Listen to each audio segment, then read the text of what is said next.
আসসালামু আলাইকুম। শিমুলপুরের Nazrul school and কলেজের পক্ষ থেকে তোমাদের সকলকে স্বাগত। আশা করি তোমরা সকলেই আল্লাহর মধ্যে ভালো আছো এবং সুস্থ সবলভাবে খুবই এনার্জেটিক ভাবে সকলে বাসার কাজ কমপ্লিট করছো, পড়াশোনা করছো এবং যে সকল নিয়মকানুন আমাদের মেনে চলা দরকার সকল নিয়মকানুন সুন্দরভাবে তোমরা মেনে চলছো। আমি আল্লাহর মধ্যে ভালো আছি। আজকের ক্লাসে তোমাদের সাথে আমি রয়েছি মোসাম্মদ মাহমুদা সিদ্দিকা মিলি, তোমাদের বাংলাদেশ বিষয় পরিচয় শিক্ষক। আজকে আলোচ্য অধ্যায় তাহলে আমরা দেখি। আলোচ্য অধ্যায় হচ্ছে দ্বিতীয় অধ্যায় ব্রিটিশ শাসন এবং পার্ট 3-4 1 আর 2 আমরা গত ক্লাস পড়েছি, তাই না? ক্লাস থেকে অধ্যায় থেকে আমাদের দুই ভাগে ভাগ করা হয়েছে একমাত্র তোমাদের পড়ার সুবিধার্থে, মনে রাখার সুবিধার্থে। তাহলে কি প্রত্যেকটা ক্লাসে খুব মনোযোগের সাথে করতে হবে, তাই তো? আচ্ছা, তাহলে আমরা ক্লাস শুরু করি। আমাদের ক্লাস থেকে তোমরা জানতে পারবে তিতুমিরের বিদ্রোহ সম্পর্কে, সিপাহী বিদ্রোহের কিছু কারণ সম্পর্কে, 1885 সালে ভারতীয় জাতীয় কংগ্রেস দল গঠন হয়েছে সে সম্পর্কে, 1905 সালে বাংলাদেশকে ভাগ করা সম্পর্কে, 1906 সালে ভারতীয় মুসলিম লীগ গঠন সম্পর্কে এবং পরবর্তী প্রতিরোধ আন্দোলন সম্পর্কে তোমরা আজকে জানতে পারবে। তাহলে আজকের আলোচ্য বিষয় কি? আলোচ্য বিষয় হলো তিতুমিরের বিদ্রোহ, সিপাহী বিদ্রোহের কিছু কারণ, 1885 সালে ভারতীয় জাতীয় কংগ্রেস দল গঠন, 1905 সালে বাংলাদেশকে ভাগ, 1906 সালে ভারতীয় মুসলিম লীগ দল গঠন এবং পরবর্তী প্রতিরোধ আন্দোলন সম্পর্কে। তিতুমিরের বাঁশের কেল্লা। তিতুমিরের বাঁশের কেল্লা আগে আমাদের একটু পূর্বের পড়া থেকে ধারণা লাভ করে একটু আমাদের ইস্ট ইন্ডিয়া কোম্পানি, এখানে বলা হয়েছে ইস্ট ইন্ডিয়া কোম্পানির বিদ্রোহ 18 শতকের শেষ ভাগ থেকে 19 শতক জুড়ে চলতে থাকে, তাই না? তাহলে ইস্ট ইন্ডিয়া কোম্পানি প্রতিষ্ঠিত হয়েছিল কবে? 1600 সালে এবং এটার শাসন প্রতিষ্ঠিত হলো কবে? 1757 সালে আমাদের নবাব সিরাজউদ্দৌলার পরাজয়ের মাধ্যমে ইস্ট ইন্ডিয়া কোম্পানির শাসন প্রতিষ্ঠিত হয়েছিল এবং সেই থেকে জুড়ে হচ্ছে 19 শতক পর্যন্ত এই আন্দোলন চলতে থাকে। 19 শতক বলতে 1857 সালে সিপাহী বিদ্রোহ হয়েছে, তার মাধ্যমেই হচ্ছে ইংরেজ শাসন ইস্ট ইন্ডিয়া কোম্পানির শাসনে অবসান ঘটে। তাহলে ইস্ট ইন্ডিয়া কোম্পানির বিদ্রোহ চলে 18 শতকের শেষ ভাগ থেকে 19 শতক জুড়ে চলতে থাকে এবং এর ভিতরে বিভিন্ন বিদ্রোহ চলতে থাকে। কাদের বিরুদ্ধে? ইংরেজদের বিরুদ্ধে, ইংরেজদের অত্যাচারের বিরুদ্ধে, শোষণের বিরুদ্ধে। এবং তার ভিতরে একটি গুরুত্বপূর্ণ আন্দোলন হলো এই তিতুমিরের বিদ্রোহ। ঠিক আছে, তিতুমিরের আসল নাম ছিল কি? তিতুমিরের আসল নাম ছিল সৈয়দ মীর নিসার আলী, তাই না? তিনি ছিলেন ইংরেজদের বিরুদ্ধে যুদ্ধকে প্রতিহত করার জন্য কি করতেন? তিনি একটি কেল্লা তৈরি করেছিলেন। এই কেল্লাটা হচ্ছে বাঁশের কেল্লা, বাঁশ দিয়ে তৈরি। এবং তিনি যে ইংরেজদের বিরুদ্ধে প্রতিহত করার জন্য এই কেল্লাটা তৈরি করেছিলেন, পরবর্তীতে কি হয়েছিল? ইংরেজরা এই কেল্লা, বাঁশের কেল্লাটাকে পুড়িয়ে দেওয়া হয়েছিল। দেখতে পাচ্ছ এখানে আগুন ধরা যাচ্ছে, পুড়িয়ে দেওয়া হয়েছিল। এবং এই তিতুমিরের বিদ্রোহে 1831 সালে কি হয়? তিতুমির মারা যান, ঠিক আছে? এবং এই বাঁশের কেল্লাটা কোথায় তৈরি করেছিলেন সেটা আমাদের জানা দরকার। তিতুমির বাঁশের কেল্লা তৈরি করেছিলেন বারাসাতের কাছে নারকেল বাড়িয়া গ্রাম। কোথায়? বারাসাতের কাছে নারকেল বাড়িয়া গ্রাম। নারকেল বলতে যে আমরা নারকেল চামড়া বলে ফেলি, হ্যাঁ, এটা খেয়াল রাখতে হবে, ঠিক আছে?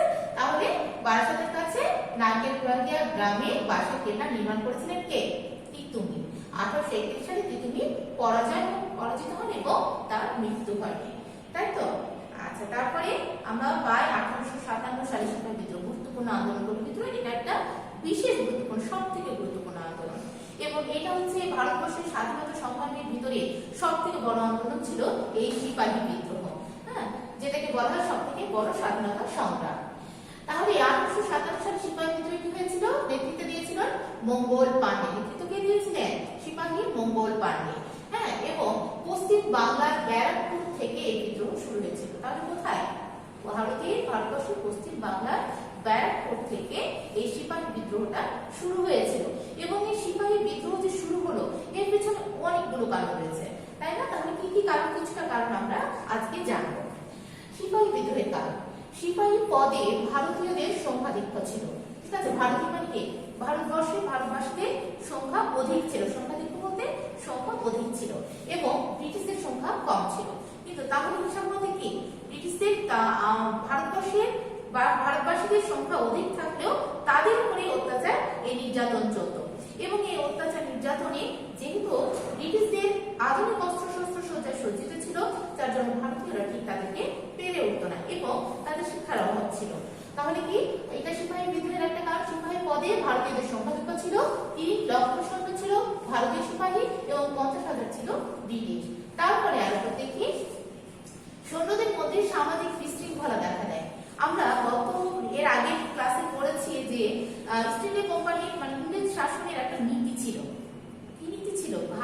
কঠোর শাসন করেন।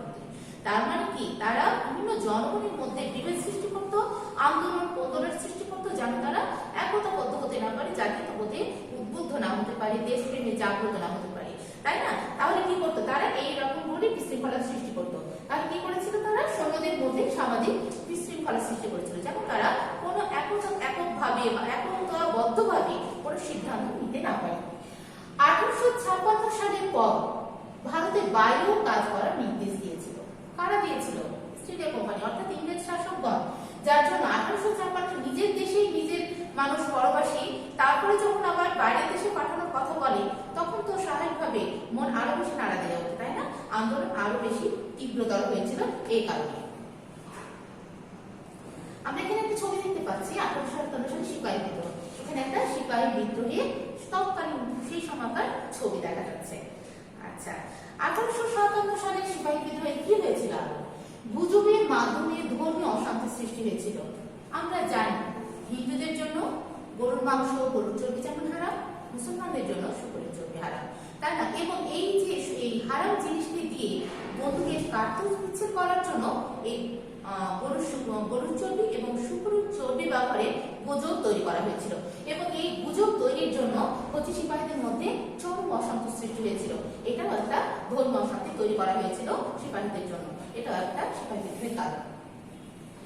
সাধারণ মানুষের মধ্যে সাধারণ মানুষের সমর্থন ছিল। সিপাহী বিদ্রোহটা সিপাহীদের মধ্যে অন্তর্ভুক্ত থাকলেও আস্তে আস্তে এটা সমগ্র ভারতবর্ষে ছড়িয়ে পড়ে, যার জন্য এটাতে সাধারণ মানুষের সমর্থন ছিল বিধায় সমগ্র ভারতবর্ষে এটা ছড়িয়ে পড়েছিল, এবং প্রায় 1 লক্ষ ভারতীয়ের মৃত্যু হয়েছিল এই কারণে। ব্রিটিশ সরকার কর্তৃক সিপাহী বিদ্রোহ দমন করা হয়েছিল। ব্রিটিশ সরকার এই বিদ্রোহকে চরমভাবে কঠোরভাবে দমন করেছিলেন, কিন্তু সিপাহী বিদ্রোহ দমন করা হলেও সিপাহী বিদ্রোহের যে আন্দোলনের তীব্রতা ছিল সেটা ইংরেজদের শাসনকে নড়িয়ে দিয়েছিল, ওদের ভিতকে দুর্বল করে দিয়েছিল, যার জন্য 1857 সালে সিপাহী বিদ্রোহ হলেও পরবর্তীতে 1858 সালে সিপাহী বিদ্রোহ রদ করতে এটা ব্রিটিশ রানী ভিক্টোরিয়া বাধ্য হন, এবং তিনি সরাসরি নিজ হাতে এই ক্ষমতা গ্রহণ করেন। অর্থাৎ ইস্ট ইন্ডিয়া কোম্পানির কাছ থেকে মহারানী ভিক্টোরিয়া ক্ষমতা গ্রহণ করেন। ঠিক আছে, তাহলে ইস্ট ইন্ডিয়া কোম্পানির শাসনের অবসান ঘটল কখন?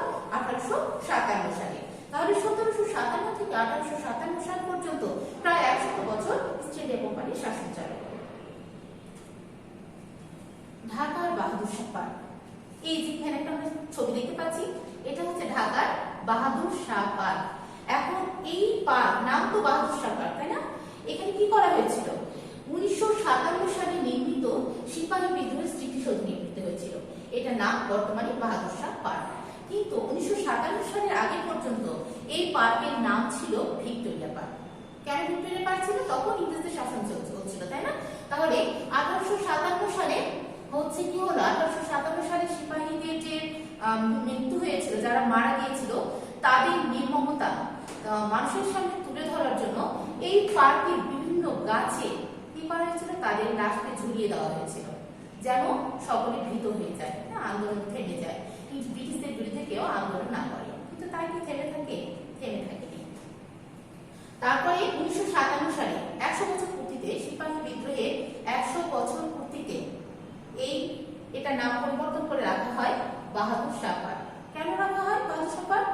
সিপাহী বিদ্রোহ মূলত সংগঠিত হয়েছিল ইংরেজ শাসনের অবসান ঘটিয়ে মুঘল সম্রাট দ্বিতীয় বাহাদুর শাহ শাসন আনয়নের জন্য, এবং যখন 100 বছর পূর্তি অনুষ্ঠিত হলো, তার জন্য তার নামকরণ হিসেবে এই বাহাদুর শাহ পার্ক নাম রাখা হয়। এবং এই ভিক্টোরিয়া পার্কের আগে নাম ছিল আন্টাঘর। ঠিক আছে, ওখানে বিলিয়ার্ড নামক একটা খেলা খেলা হতো, এবং তখনকার ওইখানকার অধিবাসীরা আন্টাকে ওই বিলিয়ার্ডের বলকে বলা হতো আন্টা, যার জন্য ওটা আন্টাঘর নামে পরিচিত ছিল।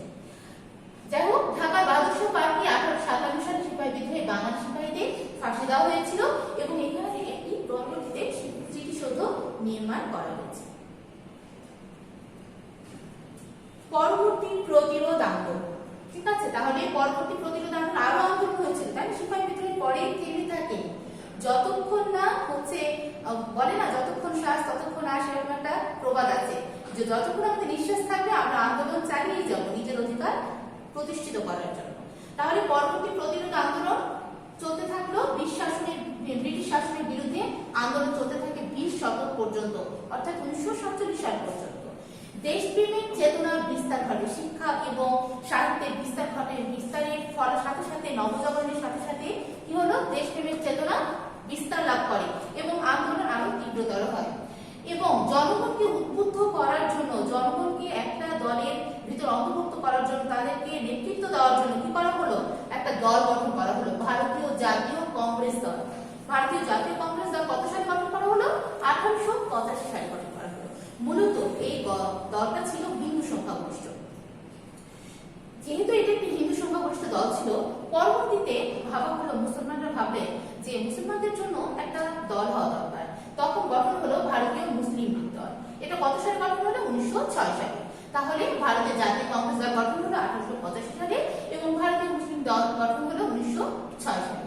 এই যে দল গঠন হলো, দল গঠনের ভিতরে কি হচ্ছে আরো, যে জনগণকে ওই যে ভাগ করে শাসন করার নীতি, এই নীতির মতোই হচ্ছে ইংরেজ শাসনের একটা নীতি ছিল, তাই না?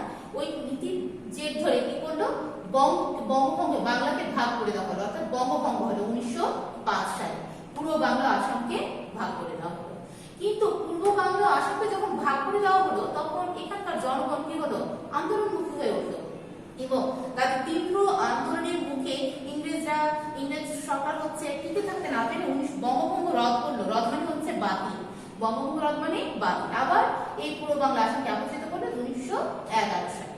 তাহলে বঙ্গভঙ্গ হয় 1905 সালে আর বঙ্গভঙ্গ রদ বা বঙ্গভঙ্গ বাতিল করা হয় 1911 সালে।